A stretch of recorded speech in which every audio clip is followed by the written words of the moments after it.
মার কবরের পাশে গেলে কি হবে, বাবার কবরের পাশে গেলে কি হবে? যে যুবকরা, যে বন্ধুরা, বৃদ্ধ বাবাজিরা, আমরা আজকে কবর জিয়ারতগুলি ভুলে গেছি, মা বাবার কবরের পাশে যাই না।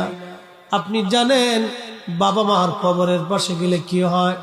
যখন আপনি যা থেকে সালাম দিবেন, তখন বাবা কবর থেকে সালামের জবাব দিয়ে বলে, দেখছো আমার খুকা বুড়া হয়ে গেছে, কিন্তু আমি বাবার কবরের পাশে দাঁড়ায় গেছে। মা ডাকবে, দেখছো আমার ছেলেটার দাড়ি পেকে গেছে, তারপর আমার ছেলে আমার কবরের পাশে দাঁড়ায় গেছে।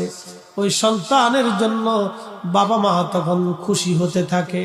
যখন সন্তান কবরের পাশে দাঁড়ায় কিছু জিয়ারত করে, বাবা মার জন্য দোয়া করে, তখন কবর থেকে বাবা মাও দোয়া করতে থাকে। একবার জোরে বলা যাবে কি সুবহানাল্লাহ? ওই কবর থেকে তারা চিনে, তারা দেখে